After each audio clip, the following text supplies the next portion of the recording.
Hola amigos, mi nombre es Tere Flores, directora de la Escuela Albedo, y los invito a escuchar nuestro programa Conociendo de Ciencias Ocultas. Iniciará a las 10 de la noche a través de nuestra página web www.albedoescuela.com.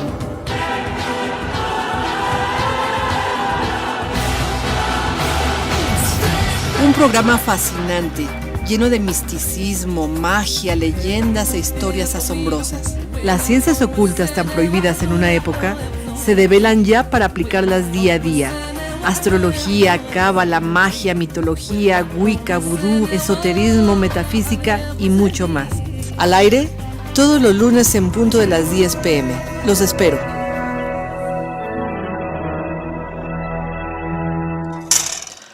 Hola amigos, muy buenas noches. Mi nombre es Tere Flores y estamos en el programa de Conociendo de Ciencias Ocultas.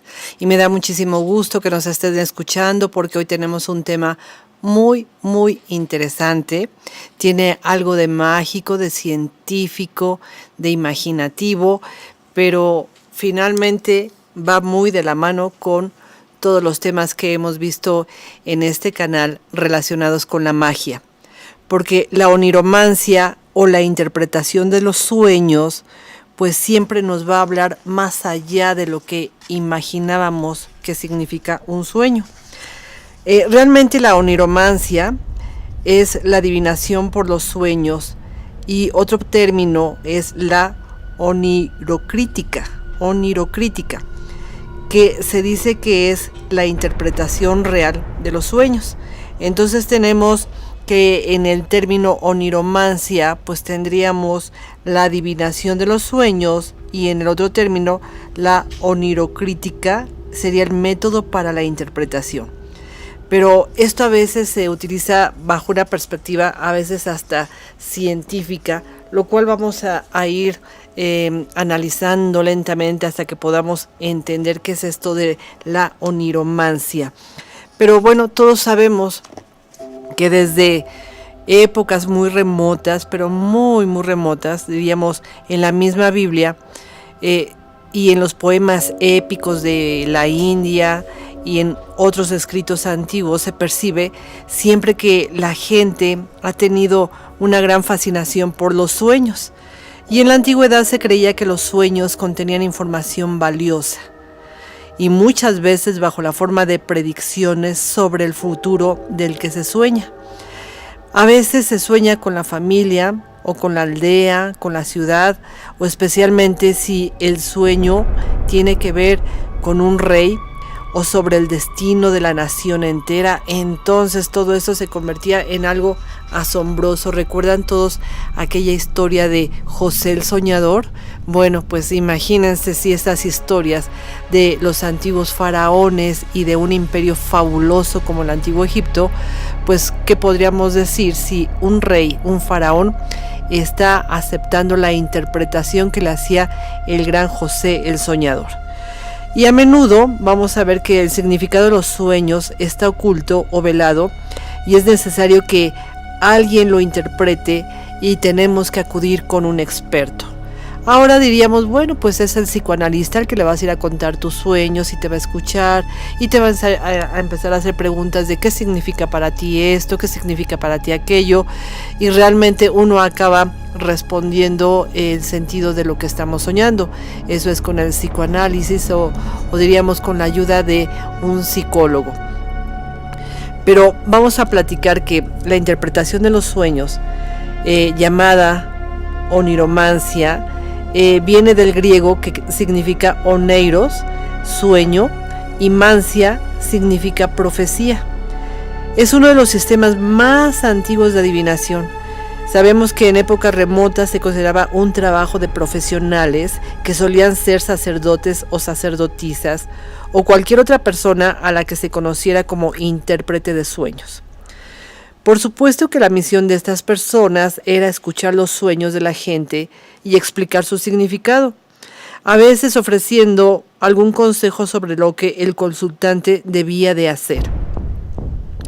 Y vamos a encontrar en el camino de toda esta plática pues grandes sistemas de interpretación de los sueños, porque ya los encontramos en ciertos escritos muy antiguos en donde se platica de estas historias de determinados sueños y hasta sabemos de mitos que tienen como protagonista a personajes bien importantes, como en la mitología griega tenemos a Hipnos o bien a Morfeo, que se le representa como un joven muy fuerte, muy guapo, pero tiene un gorro con alas en la cabeza.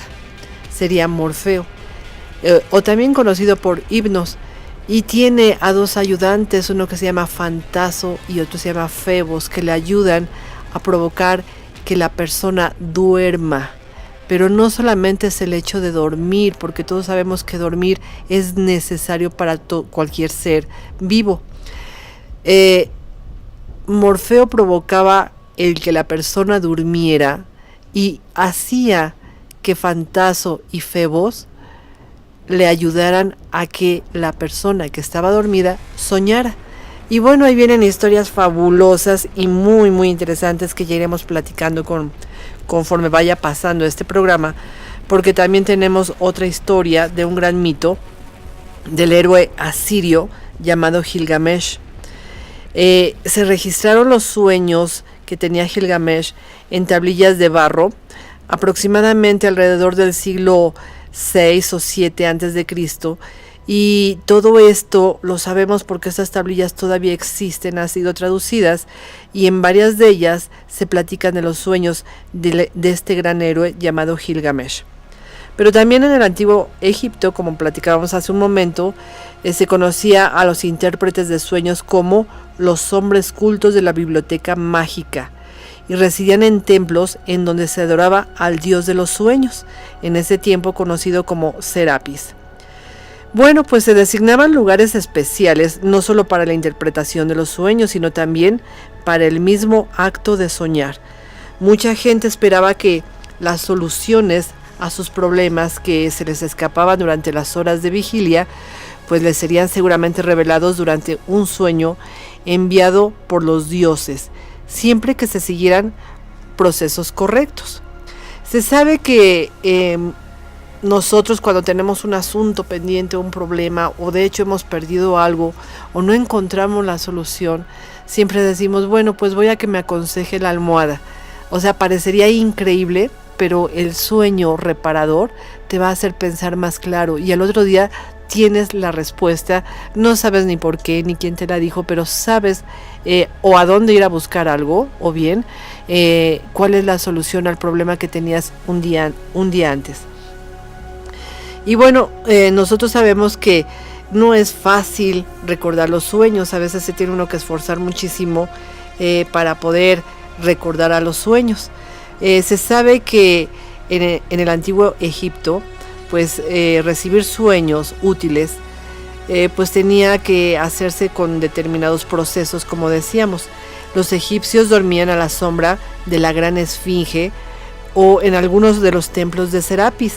Tenemos la historia de estos sueños que tenían algunos faraones como Tutmosis IV, que se fue a dormir ahora sí que a los pies de la esfinge, y le recomendó que por favor la sacara de toda la arena porque sentía mucho calor y se estaba quemando. Entonces Tutmosis, siendo un faraón, pues le retira toda la arena a la esfinge, y la esfinge lo convierte en uno de los más grandes faraones. Y este es un sueño que solamente, diríamos, se contó en una de las estelas de este gran faraón, porque él puso hasta una estela entre las piernas de la esfinge para recordar siempre ese sueño. Sin embargo, bueno, se sabe que otros faraones también tomaron esa historia y bueno, fueron a soñar ahí debajo de las piernas de la esfinge, o junto a las patas de la esfinge, porque no son piernas, y bueno, los sueños eran muy reparadores y llevaban grandes mensajes. En sí, vamos a considerar que en caso de que la persona necesitada de un sueño, pues en el antiguo Egipto no pudiera hacer un viaje por sí misma, pues era aceptable contratar a un durmiente. Fíjense, en Egipto se aceptaba contratar a un durmiente sustituto para que él durmiera en el templo y soñara en nombre del que había contratado. Imagínense nada más eso, a qué grado se llegaba de tener que contratar a un durmiente, a un soñante, para que soñara en tu lugar. Imagínate, lo mandabas al templo para que se durmiera ahí y a ver qué soñaba, y al otro día te tenía que llegar con el sueño porque tú le habías pagado ese sueño. Imagínense qué interesante, ¿no? Bueno, pues del mismo modo, un ciudadano de la antigua Grecia que necesitara encontrar un remedio para su salud podía viajar a uno de los muchos templos dedicados a Asclepio, el dios de la medicina, con la esperanza de recibir un sueño en que se le diagnosticara su enfermedad y se le sugiriera una cura. Y esto es cierto porque alguna vez que tuve la oportunidad de estar en este templo, pues es muy interesante que te llevan a un lugar como si fuera un spa de la antigüedad, en donde había así una gran habitación con separaciones, en donde, digamos, una habitación grandísima que estaba dividida en varias habitaciones, y nada más que había una camita y como, digamos, una mesita. Y nos contaban de que se supone que la gente iba a tranquilizarse, a calmar sus nervios, a pasar unos días de meditación en donde todo el día estaban aislados, leyendo o escuchando bella música, y en las noches era lo más importante porque tenían que dormir perfectamente bien, con una música, con mucha serenidad, con un gran incienso, y en las noches abrían las ventanas para que los sueños llegaran y pudieran captar todas las imágenes de estos sueños cuando ya estaban en calma y, digamos, se desestresaban. Historias de sueños hay muchísimas. Por ejemplo, en el Japón medieval, un peregrino podía quedarse más de 100 días en un lugar sagrado dedicado a los sueños, siguiendo también una dieta rigurosa y un horario muy estrecho, digamos, y muy estricto para los rezos, con la esperanza de recibir un sueño revelador. Bueno, pues así, si nos vamos con todas las historias, vamos a ver que la investigación de los sueños y el significado de los sueños se simplifica cuando se extiende el acceso de la escritura o de los libros que tratan de este tema. Se dice que la primera guía exhaustiva sobre los sueños fue uno que se llamó la oneirocrítica, o la interpretación de los sueños, como decíamos al principio. Este libro fue escrito en el siglo II después de Cristo por el intérprete de sueños griego Artemidorus de Daldis. Esta obra contenía el significado de cientos de sueños diferentes y símbolos oníricos, y fue el libro más importante sobre la materia durante más de 1000 años. Algunas de las interpretaciones parecen bastante lógicas, incluso para hoy en día, como por ejemplo, cuando tiene la explicación siguiente: todos los utensilios que cortan y parten cosas por la mitad significan desacuerdos, fricciones y heridas. O bien otras como el aviso de que da mala suerte soñar con hormigas aladas o con codornices. Probablemente reflejan la superstición de la época, en donde nos decían que había grandes peligros y que te tenías que aislar de tu lugar normal de vida. Y bueno, así encontramos muchos libros que se han escrito respecto a cómo interpretar los sueños. Ha estado de moda esta interpretación de sueños en varias épocas. Ha habido muchísimos libros. Durante muchos siglos se ha tratado de especular qué significan ciertos sueños. Y, por supuesto, siempre ha habido detractores respecto a lo que sería la interpretación de los sueños. Detractores tales como el filósofo Aristóteles, que aseguraba que si un sueño se cumple es solo por pura casualidad, que uno no tiene que estar pensando en que se te va a cumplir lo que sueñas todos los días. Mientras que muchos ciudadanos de la antigua Roma se afanaban en comprar amuletos y pociones mágicas y contar sus sueños adivinos con turbante, el orador Cicerón se quejaba de que la adivinación por los sueños no era más que mera superstición y de que el pueblo había sido engañado con estupideces interminables. Bueno, pues de todos modos, a lo largo de la historia mucha gente ha dicho tener sueños que se han hecho realidad o que parecen revelar información que el durmiente o el soñador no podría haber conocido a través de los canales normales.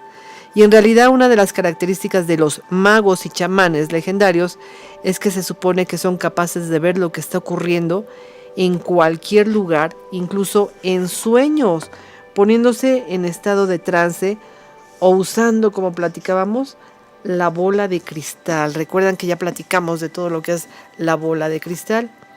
Pero bueno, la oniromancia o la interpretación de los sueños, pues nos habla de la necesidad de saber qué es lo que tiene nuestro inconsciente y qué cosa nos está avisando de lo que puede acontecer en el futuro. Y tendríamos que regresar al tema del sueño, porque el sueño es una función vital.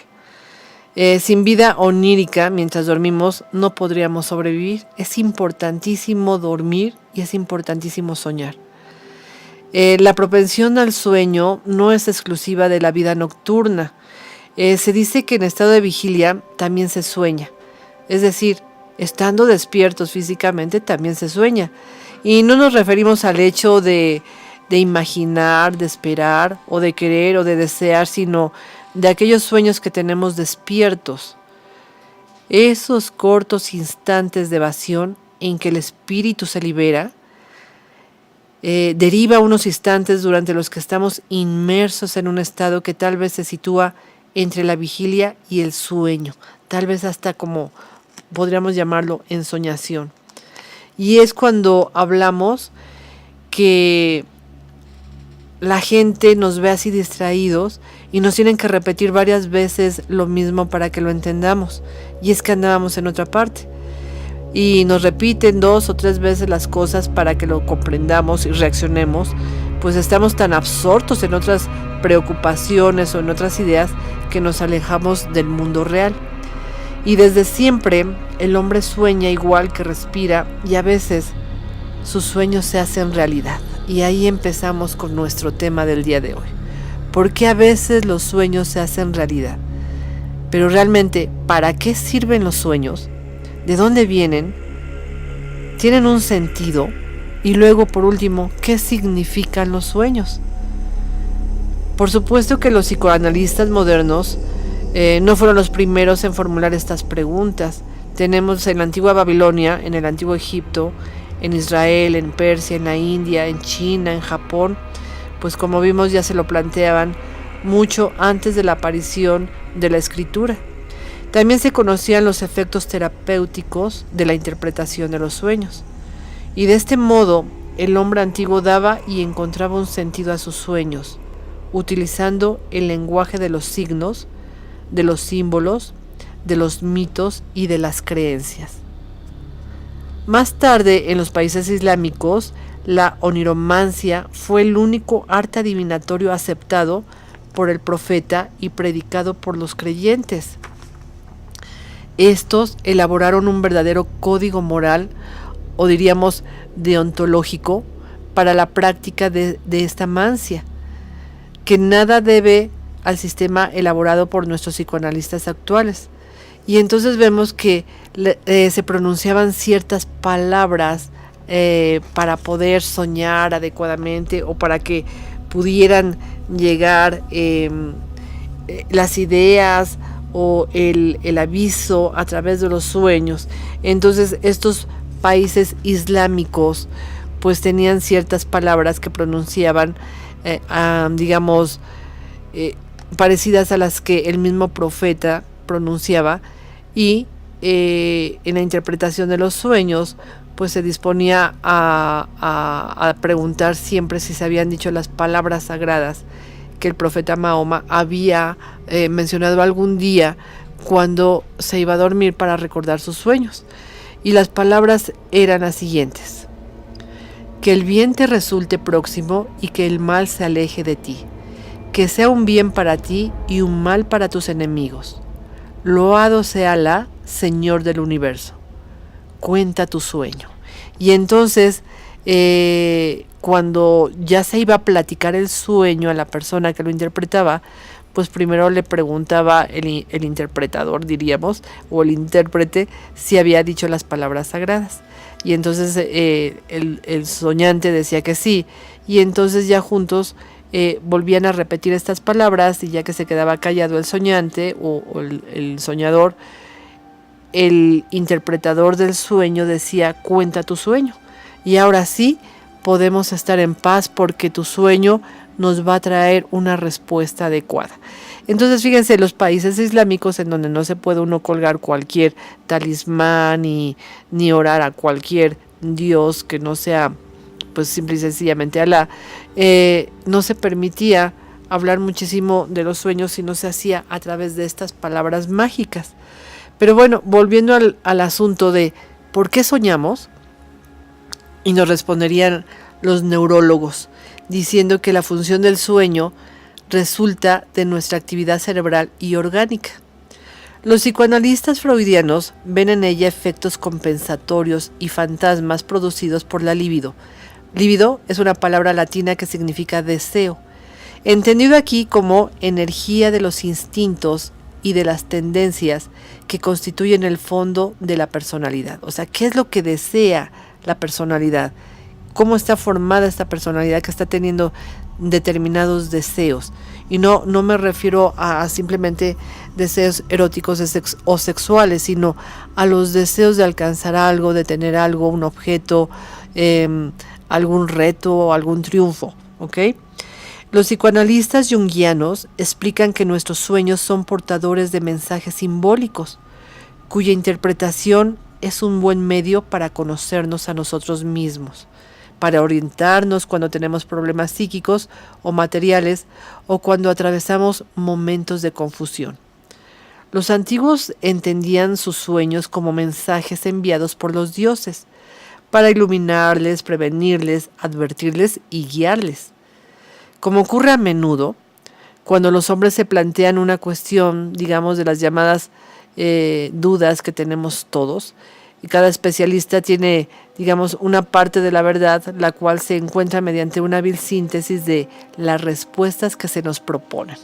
Entonces veríamos que en cuanto a lo que nos interesa, podemos deducir que nuestros sueños resultan de nuestras funciones cerebrales y orgánicas, que son fruto de nuestros deseos satisfechos o inhibidos, que su desciframiento y su interpretación favorecen a tomas de conciencia y que finalmente son portadores de mensajes simbólicos esenciales que se manifiestan ante nosotros con medida preventiva y que nos avisan de ciertas situaciones, circunstancias o acontecimientos futuros para que podamos prepararnos para vivir más serena y sabiamente. O sea, los sueños nos están avisando de asuntos que tenemos nosotros en nuestro inconsciente como pendientes y que queremos resolver y que a veces sentimos que no son importantes y que no valen la pena preocuparnos, pero nuestro inconsciente nos manda a través de los sueños información para que podamos considerar alguna solución o ponernos en marcha o en acción para algún acontecimiento que viene o que nos puede provocar problemas, o al contrario, nos puede provocar muchos éxitos o muchas alegrías. Pero realmente vamos a ver que debemos estar atentos a nuestros sueños, a nuestra doble vida onírica, ya que resulta ser un buen medio de entrar en relación y en comunicación con lo absoluto y en comunicación con uno mismo. Por eso nosotros debemos de estar bien pendientes de lo que soñamos. Pero aquí empezaría el asunto a interpretar. Bueno, ¿qué hago con mis sueños? ¿Cómo voy a saber qué significa mi sueño? ¿Y cómo los voy a recordar? Porque a veces yo me acuerdo de que soñé, pero en el momento que quiero recuperar ese sueño, inmediatamente se escabulle. Así como si se disolviera en el infinito, no puedo alcanzar eso que soñé. Hay un método bien sencillo que se inspira en las técnicas de oniromancia tradicional, que consiste en redactar un diario, creo que todos lo sabemos, poner cerca de nosotros una libreta o un cuaderno, y cada vez que recuerdes un sueño, escríbelo sin descuidar poner fecha. Tienes que tener tu libreta muy a la mano y normalmente te tienes que acordar casi despertando de lo que soñaste para escribirlo. Y escribe lo que sueñas y dicen que cuando tú haces seguido esto, yo no lo he hecho, no les puedo decir que así sea, pero la teoría dice que cuando lo haces muy seguido, pues los sueños llevan una relación entre sí, algo bien interesante, pero por eso hay que ponerles fecha. Se dice que no podemos detenernos en pensar que es totalmente fantástico el sueño o es irreal o que es absurdo. Lo esencial es que podamos volver a él y que lo podamos contar para que se detenga, diríamos, para que quede en tu interpretación, en tu capacidad de platicarlo. Muchas veces cuando lo redactemos, pues no debemos de buscar un efecto de estilo, pues aquí como que muy preciso o muy perfecto. O sea, escribe lo que te viene a la mente de tu sueño y luego ya lo compones si tú quieres, pero lo ideal es que se quede tal y como lo estás platicando en el momento que despierta. Se dice que uno debe ser bien espontáneo y conciso como sea posible. Y en cierto modo, al escribir el sueño, nos podemos liberar de él y podemos reflexionar cómodamente porque pues ya lo tenemos escrito, como si lo hubiéramos primero atrapado y después lo pudiéramos disolver o tal vez entender y soltar. En cualquier momento podremos tener una libreta y recordar ese sueño y escribirlo. Sin duda pues vamos a encontrar ciertas analogías o concordancias entre estos sueños de los que posteriormente a lo mejor se puede escribir toda una historia y toda una historia que nos ha contado nuestro inconsciente porque hemos contactado a través de los sueños con él, con el inconsciente. Muchas veces se dice que para entender el sentido de los sueños debemos consultar un diccionario, un muy buen diccionario de símbolos, porque a veces no está a la mano la explicación de lo que estamos soñando, sino que te dicen que soñaste con una estrella o que soñaste con una calle o que soñaste con tal cosa y bueno, a veces son simbolismos que existen en el inconsciente colectivo que nosotros los tomamos y a veces no los entendemos.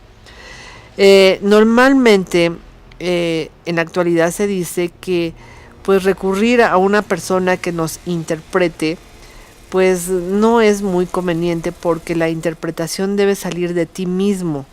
¿Qué significa para ti una estrella? ¿Qué significa para ti una calle? ¿Qué significa para ti? Y entonces tú te vas comprendiendo qué es lo que te quieres decir a través de este sueño. Cada uno de nuestros sueños realmente es un enigma de nosotros. Y develar ese enigma pues va a presentar diversos puntos comunes como una trama pues fantasiosa o política o misteriosa, una gran fascinación que va a ejercer sobre nosotros como detectives de nuestro propio inconsciente. Y bueno, pues seremos como Sherlock Holmes, que vamos a ir a interpretar todos nuestros sueños y donde seguramente nos vamos a dar cuenta de que pues todas las cosas que soñamos tienen algo que ver con lo ya vivido durante ese día, como si las cosas se pusieran en su lugar. Todo lo que vivimos ese día y nos vamos a dormir es como ponerlo en su lugar. Y resulta que a veces hay cosas que vienen de semanas pasadas o días pasados que pues debemos de colocar en su lugar. Diríamos como si nuestro inconsciente fuera una gran bodega y pudiéramos saber en dónde estamos colocando todas las experiencias que vamos teniendo. Pero vamos a hacer una pequeña pausa y regresamos para platicar muchas historias más referentes a los sueños, tanto en Egipto como en Babilonia, como en la India y en muchos lugares que se habla de estos temas.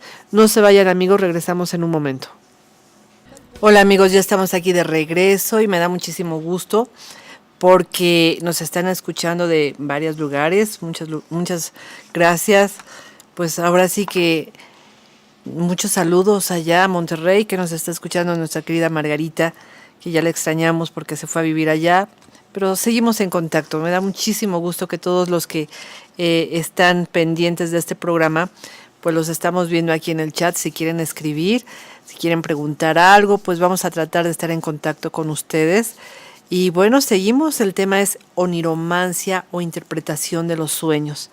Y yo sí les quisiera platicar que en lugares tan hermosos como el antiguo Egipto, que tiene tanta historia y que gracias a que escribieron todo lo que hacían a través de sus jeroglíficos en sus llamados muros, no como en el Face, en sus verdaderos muros, escribieron todo lo que ellos hacían y todo lo que investigaban. Y bueno, yo me imagino que ellos eran felices anotando todo lo que investigaban y lo que podían considerar como ciencia o alguna forma terapéutica. Pues era fabuloso porque lo acabaron escribiendo y por eso ahora sabemos todo lo que ellos hicieron. Para los egipcios, pues soñar era un despertar, un verdadero despertar. Ellos decían, cuando soñamos es que realmente despertamos. Y el sueño, cuando entramos en sueño, es cuando estamos aquí. Pero eso como parecería una gran filosofía. ¿Cuándo realmente estamos despiertos? ¿Cuando soñamos o cuando creemos que estamos aquí despiertos en vigilia? Bueno, soñar para los egipcios era un despertar. Y el sueño, el camino que conduce al despertar de la conciencia. Así lo veían ellos.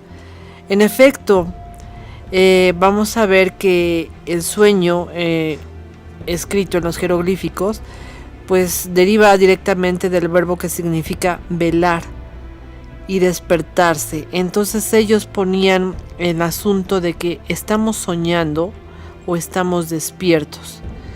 Y esto en los jeroglíficos y en los muros pues se quedó escrito. Acuérdense que luego llegaron algunos que quisieron desbaratar todas estas historias, pero no pudieron, de tanto que hay escrito, de tanto de lo que hay en esos muros. Y bueno, pues esta información sigue y esto de los sueños es fabuloso. Ya vamos a platicar en dónde se encuentran estos sueños que no se pudieron ir. Y como decían los egipcios en la antigüedad, el soñador es el que vela y se despierta. Un vigía, un buscador, un aventurero del alma y de la conciencia. Por eso, siempre sal a soñar.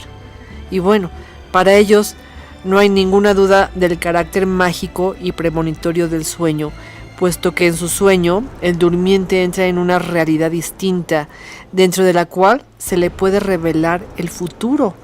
Y esta visión que se le ofrece de su futuro es considerada un don de los dioses. Y en efecto, viendo su futuro en sueños y recordándolo con claridad una vez fuera de su sueño, el soñador es capaz de prevenir los acontecimientos malos, las dificultades y los obstáculos que le esperan, que no duda que sean,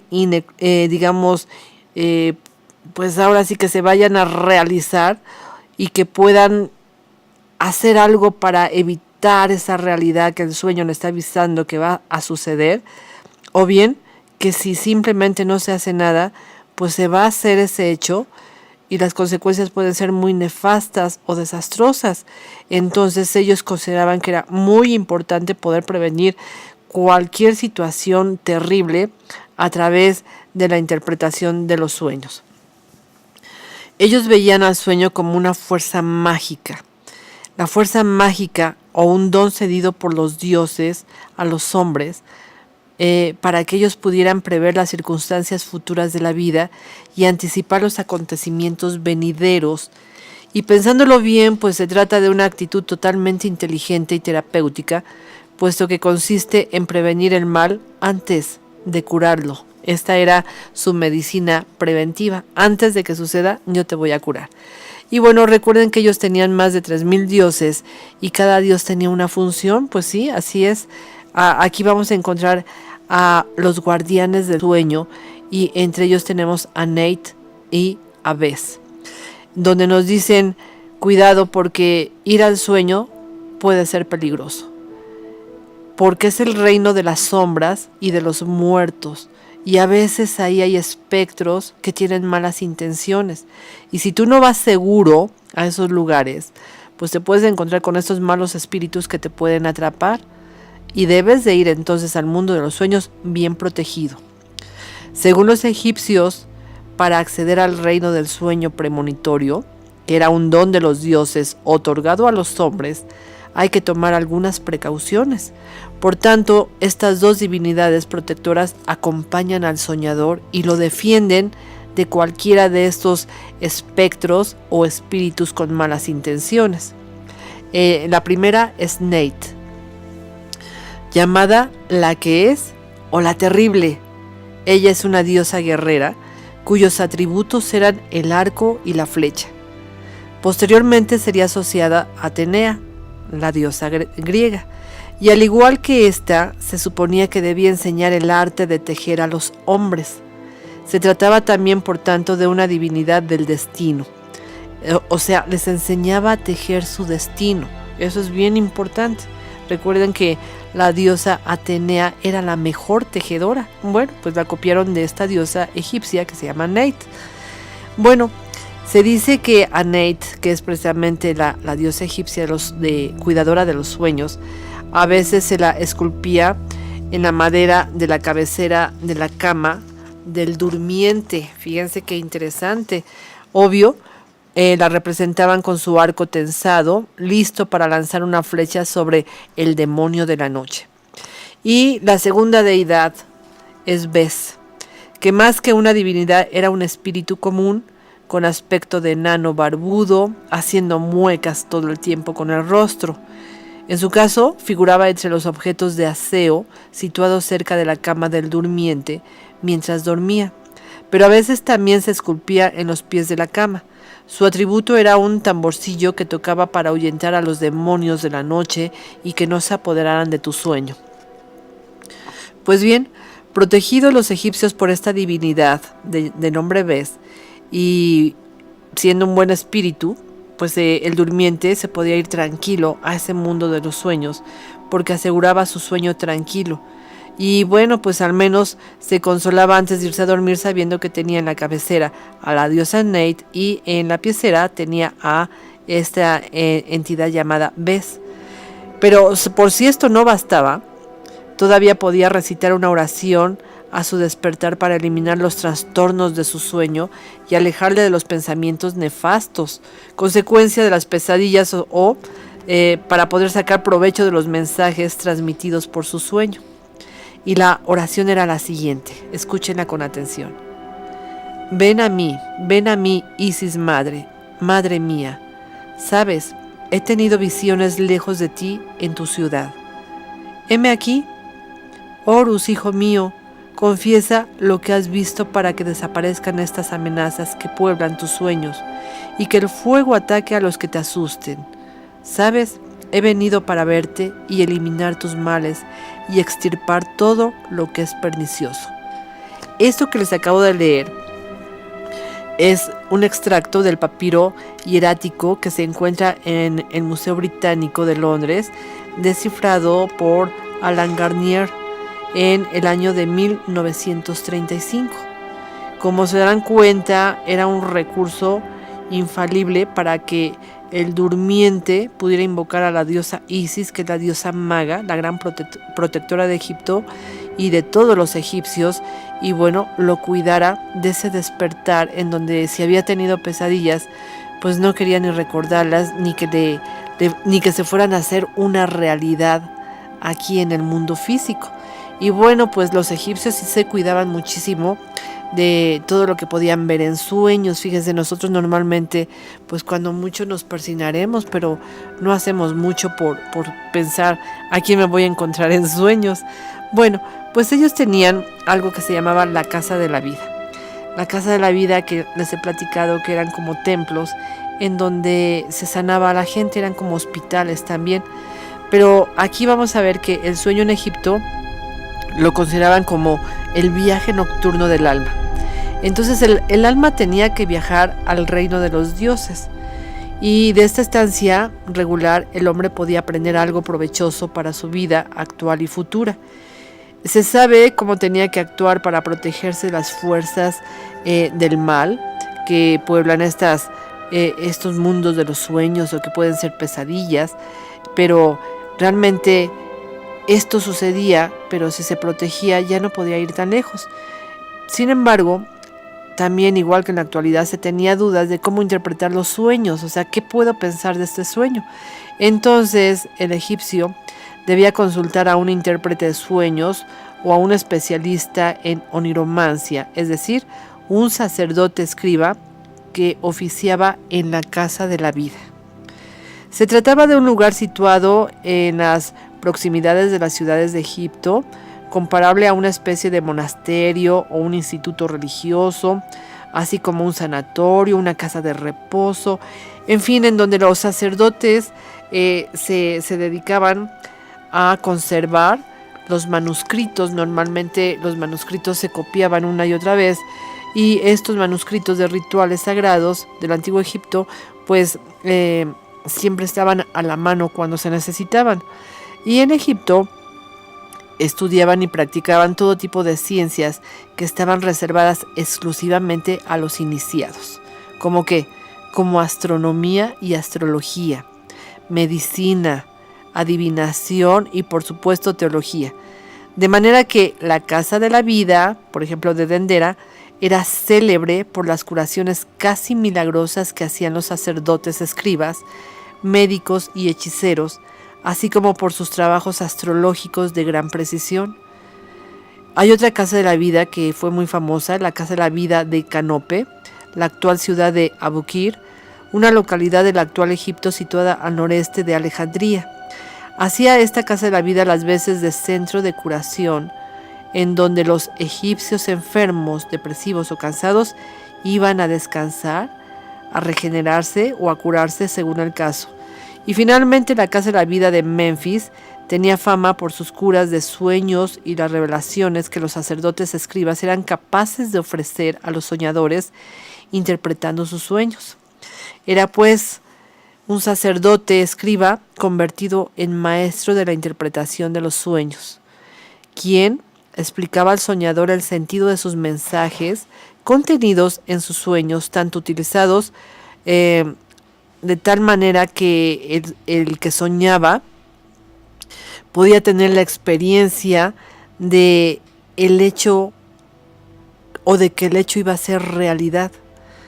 Muchas veces estos maestros de las casas de la vida o sacerdotes se tenían que apoyar en los formularios de sueños que, al igual que en Babilonia, también existían en Egipto estos manuales o formularios de si soñó, por ejemplo, que tenía lastimada una uña, pues supuestamente le va a suceder algo. Pero bueno, al ratito hablamos de estas interpretaciones tan interesantes de cómo se van haciendo los sueños verídicos, sueños efectivos, sueños excelentes. Había sueños que no se deben de revelar, había sueños ilusorios, y a veces había sueños que se tenían en luna llena o luna nueva, y entonces eran sueños verdaderos. Había sueños que traían alegría, y bueno, también ellos hablaban mucho de que había que observar la fase de la luna, porque la luna les iba a ir diciendo qué tipos de sueños se podían revelar y qué tipos de sueños tenían que guardarse. Bueno, parece que los egipcios llegaron aún más lejos en la ciencia adivinatoria de la oniromancia o de la interpretación de los sueños, puesto que en la casa de la vida de Menfis, por ejemplo, se utilizaba una técnica de sueños provocados. Fíjense, sueños provocados. Se ponía al soñador en unas condiciones determinadas, se le hacía ayunar, se le invitaba a cortar con el mundo exterior, aislándole en una especie de celda de paredes blancas, en la que podía escribir o dibujar sus sueños, que luego el especialista iba a interpretar. Y es probable que este tipo de investigación y estudio de los sueños utilizado en Egipto fuese una forma de psicoanálisis anticipada que se practicaba hace al menos pues más de 3000 años. Entonces, como se darán cuenta, los egipcios estaban bien desarrollados en todo lo que sería estos sueños, sueños que todos sabemos que a veces son misteriosos y que son comunicaciones de la noche, que pueden ser a veces serenos, apacibles, sueños aterradores o tristes, y a veces también tenemos sueños divertidos. Y hay que checar hoy en la noche cómo soñamos, si soñamos en color o en blanco y negro. A veces son sueños difuminados, realistas, surrealistas o totalmente absurdos, y sin duda todo tiene que ver con lo que traemos en el inconsciente. Obviamente el padre del psicoanálisis, cuando afirmó que los sueños son la liberación del inconsciente, o sea, la salida a la superficie de deseos, de sentimientos, de acontecimientos, de recuerdos enterrados en la memoria y reanimados por un episodio cualquiera. Entonces, en la región inconsciente de nuestra psique se encuentran también fragmentos de comunicaciones con el más allá, es decir, de percepciones extrasensoriales o de fenómenos extralúcidos o proféticos, y el inconsciente individual, obvio, está ligado al inconsciente colectivo, del que toma multitud de contenidos. El sueño es el punto de encuentro entre lo paranormal y la conciencia. Y no debemos obsesionarnos, pero deberíamos interesarnos de nuevo, como lo hicieron los antiguos egipcios, en los temas de los sueños. Son muy, muy reveladores, y a veces son los que nos van diciendo en qué estamos preocupados, qué es lo que nos está sucediendo. Hay códigos de los sueños. Por ejemplo, los antiguos poseían ciertas claves para la interpretación de los sueños. Platón clasificaba a los sueños en dos categorías: los sueños que salen por la puerta de marfil, decía, y los que salen por la puerta del hueso. Si bien lo paranormal forma parte del sueño, ambas esferas no se identifican. La tradición no se interesa tanto por el contenido del sueño cuanto por el lugar y el momento. Como decíamos, los egipcios y los griegos se acostaban en los lugares sagrados que favorecían a la adivinación. Y así es como vemos que muchos países, muchos lugares, muchos filósofos, muchos pensadores, pues hablaron de los sueños. Y los sueños son parte de la vida cotidiana y los olvidamos constantemente. Y ahí hay una riqueza inmensa que nos habla de nosotros mismos. Por ejemplo, los médicos en la antigüedad habían comprendido que los elementos externos, como dijo Platón, influían sobre ciertos sueños. Por ejemplo, alguna enfermedad que tuviéramos, o la mala digestión, o una postura incómoda mientras estamos durmiendo, pues van a tener influencia sobre ciertos sueños. Y estos, intentan preservar la autenticidad del mensaje del sueño tomando medidas preventivas. Pero en la Edad Media, los libros mágicos aconsejaban que se respirase un perfume compuesto de semillas de lino y de raíces de violetas, o que se ciñera la frente con una venda de verbena, o bien que se pusiera debajo de la almohada coral untado de sangre de paloma y metido en un higo, imagínense. Esto nos iba a hacer o nos iba a provocar buenos sueños o mejores sueños. Y ellos decían, los mejores sueños los tenemos exactamente a la mitad de la noche o justo antes de despertarse. Esos son los que se llaman ensoñaciones. El asunto es que los sueños también los vamos a tener que clasificar. Y una de las clasificaciones que se hizo y se tiene en un código de sueños, nos está hablando de las fases de la luna, igual que los egipcios que decían hay que fijarse si el sueño fue en qué fase lunar, qué te dijo el sueño.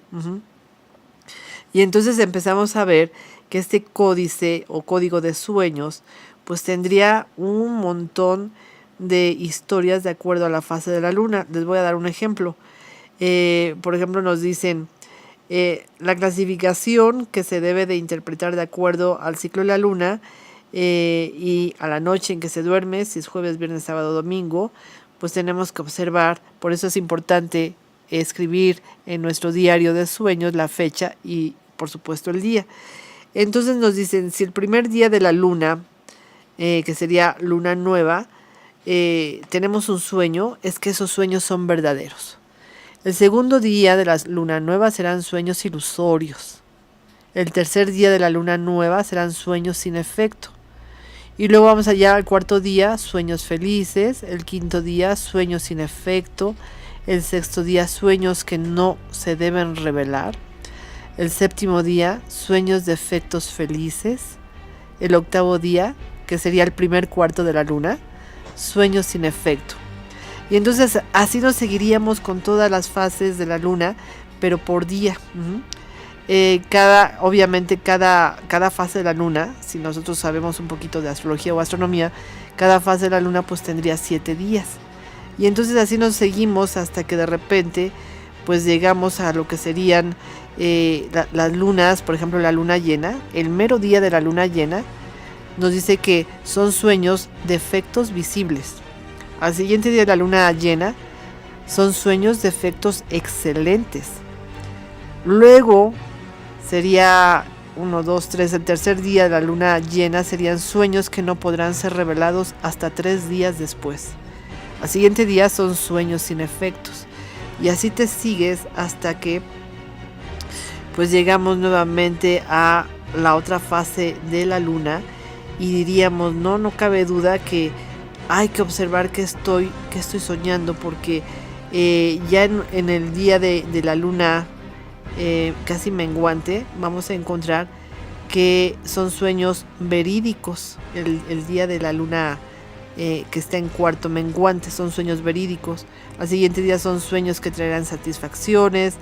Luego dice sueños que se realizarán, sueños de efectos útiles. Y bueno, esto sería como muy complicado, este códice de sueños que tenemos, pero está interesante. Vale la pena que lo hagamos. Lo voy a poner en el chat, o lo voy a poner de alguna manera en la página para que tengan todas estas historias de en qué fase de lunas estamos soñando. Pero a mí me gustaría, antes de terminar, platicarles que también en Babilonia la oniromancia fue muy importante.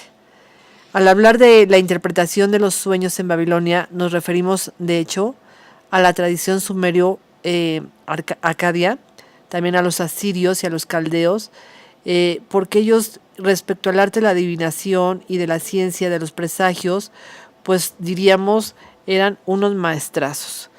Vamos a ver entonces que la oniromancia, o sea la interpretación de los sueños, ocupó un lugar primordial, evidentemente junto con la astrología, pero también junto a las artes de lo que sería la consulta de las vísceras de los corderos sacrificados, a partir de los cuales el adivino realizaba ciertos oráculos. Pues vemos que la oniromancia pues es una de las partes más importantes en donde ellos realizaban sus adivinaciones. Y es así que vamos a observar que un rey muy famoso, que se llama Asurbanipal, constituyó una inmensa biblioteca que contenía los formularios de presagio relativos a los sueños, utilizados por los adivinos de Babilonia. Y vamos a encontrar que todos estos escritos pues todavía los tienen muy guardados en algunas bibliotecas, porque acuérdense que Babilonia o la antigua Mesopotamia es en donde se inventó la escritura. Y bueno, si tenían ellos sus códices de buen comportamiento, pues también tenían sus códices de los sueños. Y así vemos que en todas las civilizaciones pues la gente necesitaba consultar un oráculo, el oráculo de los dioses, y bueno, siempre se recurría a los adivinos. En la antigua Babilonia, el adivino o barú era un iniciado en el sentido verdadero de la palabra, que no solo se mantenía en el más absoluto secreto y en la total confidencialidad, sino también en tanto que se sometía a ritos, usos, principios y reglas muy estrictas que le habían sido impuestas. Entonces, consideramos que ser adivino en Mesopotamia era un trabajo que implicaba un compromiso y una ética sobre la que todos aquellos que hoy presumen de adivinos pues deberían de meditar, porque estaban sometidos a un estricto control, a una estricta dieta, a una observación absoluta de las estrellas, y tenían que saber muchísimo. Pero ellos tenían un dios, el dios del sueño, que era el mensajero divino, así le llamaban, el dios del sueño o mensajero divino, que era Sikik. Según la tradición y las creencias babilónicas, el sueño es un dios que toma el aspecto de un soplo, o sea, de un viento. Se llama Sikik, que al caer la noche vaga entre el cielo y la tierra. Y Sikik el dios del sueño, es un demonio nocturno. Es una creación de la noche. Sin embargo, tal como lo describen los asirios, nos recuerda al doble etéreo. Fíjense, al doble etéreo, ya hemos platicado el doble etéreo en este programa, y a la imagen del ángel, como se representaría posteriormente, el ángel que nos cuida, empezando por la que se plantearon los cabalistas con la noción de Selem o cuerpo astral. Y en efecto, el dios del sueño se sitúa bajo la doble influencia de Shamash o Utu, el sol que durante la noche continúa su viaje en el mundo oscuro e infernal, y por eso se le consideraba el rey de los espectros y del dios lunar Sin o bien Nana, que era un dios masculino e hijo de Enlil, una divinidad primordial y superior en el panteón de los numerosos dioses mesopotámicos, asociado al destino de los hombres, pero también en cierta forma a la atmósfera de la tierra, al aire, en tanto que el elemento tierra o aire tenía que hacer como un soplo divino en el que aparecía Sikik, el dios del sueño. Es decir, como si viniera un vientecillo y elevara la tierra un poco, y ahí se conformaba este personaje Siki. La interpretación de los sueños en Babilonia era realmente un arte adivinatorio muy importante, e interpretar el mensaje transmitido por el dios del sueño, pues lo tenía que hacer el mejor adivino. El adivino babilónico obviamente debía recurrir a las fuentes de su imaginación, además de consultar los formularios de presagio relativos a los sueños de que disponían. Sin embargo, en Babilonia solamente un adivino sacerdote llamado Shailu, el interrogador, era capaz de interpretar un sueño. Además, al tener el sueño un carácter mágico, sagrado y demoníaco, se desaconsejaba al soñador entregar su sueño a otra persona que no fuera el adivino. Cuando el soñador se dirige a este último para descubrir y entender la interpretación que le dará su sueño, el Shailu, antes de consultar los formularios de presagio relativos a los sueños y dar libre curso a su inspiración e imaginación, para resolver el enigma del sueño, leerá los textos rituales, y de tal manera que la interpretación de un sueño va acompañada de una gran ceremonia. Por eso, este acto que lleva a cabo el adivino no es cualquier acto. El soñador mide también su importancia y gravedad. Entonces, estos textos rituales nos enseñan que para el soñador, contar o explicar su sueño también era liberarse y librarse del mismo. Y ahí encontramos la noción de exorcismo inherente a cualquier cultura mesopotámica, en donde las prácticas de la adivinación y la medicina siempre tenían un carácter, digamos, expiatorio y saludable. O sea, liberaban a los que tenían pesadillas o a los soñadores de algo terrible, les quitaban ese peso. Y los formularios de la oniromancia de Babilonia pues están escritos también. Recuerden, como platicamos, en Mesopotamia es la cuna de la escritura cuneiforme. Los hombres utilizaban esta maravillosa y genial invención para organizar la vida social y económica, de tal manera que sus reglas de vida administrativa y sus leyes fueron escritas. Pues ocurrió lo mismo con todo lo que tenía que ver con los relatos míticos y el panteón de los innumerables dioses, la adivinación y los presagios, pues están en los archivos reales de este rey que se llama Asurbanipal, gran rey asirio del siglo VII antes de nuestra era, quien conquistó Egipto y destruyó el imperio de Elam y creó una fabulosa biblioteca en Nínive, capital de su imperio. Pues resulta que fueron descubiertos estas tablillas, y son 25,000 tablas. Imagínense todo lo que dirán. Actualmente se conservan en el Museo Británico de Londres aproximadamente 100 de ellas, y constituyen una verdadera clave para los sueños. Y aquí es donde yo quería llegar, porque hay algunos breves extractos de este formulario para la interpretación de los sueños que están, digamos, reconstruidos metódicamente por un asiriólogo americano, que pues él tradujo todas estas, algunas de estas tablillas, y nos dice lo siguiente. Si se trata exclusivamente de lo que aparece en los sueños, nos narra lo siguiente. Si un hombre se encuentra con un caballo, entonces tendrá un salvador. Ese sería uno de los sueños, fíjate. Si sueñas que un hombre se encuentra con un caballo, entonces va a encontrarse con un salvador. Si un hombre se encuentra con un mono, tendrá hijos. Si un hombre se encuentra con un carnero, su futuro será favorable. Si un hombre se encuentra con una rata, comerá hasta hartarse. Si un hombre se encuentra con un ave, encontrará el objeto perdido. Si un hombre atrapa a un zorro, tendrá un espíritu protector. Si atrapa a un zorro y luego se le escapa, un espíritu protector lo abandonará. Si atrapa a un gato, realizará sus deseos y tendrá un espíritu protector.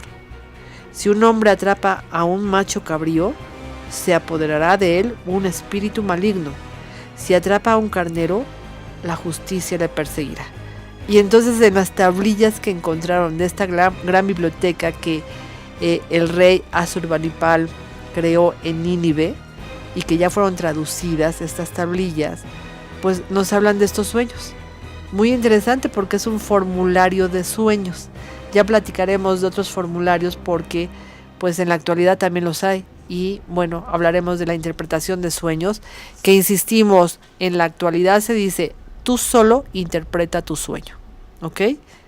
Bueno, ya se nos hizo bien tarde, vamos a tener que cortar aquí el programa, pero el próximo lunes vamos a tener el programa número 2 de este tema que es la oniromancia, y vamos a platicar de otros formularios que tenemos y también de la oniromancia en China y en la oniromancia de acuerdo al psicoanálisis y cómo se ve ahora este tema de la interpretación o adivinación del futuro a través de los sueños. Bueno amigos, pues muchísimas gracias por escucharnos. Mi nombre es Tere Flores, recuerden, este es el programa de Conociendo de Ciencias Ocultas. Les agradezco infinitamente a todos que nos hayan escuchado y por supuesto a mi productor Eduardo Santos. Gracias y muy buenas noches.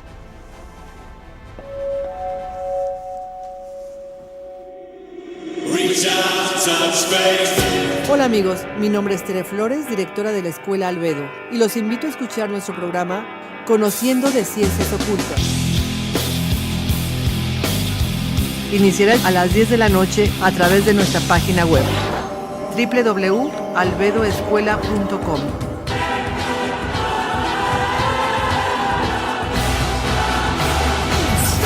Un programa fascinante, lleno de misticismo, magia, leyendas e historias asombrosas. Las ciencias ocultas tan prohibidas en una época se develan ya para aplicarlas día a día.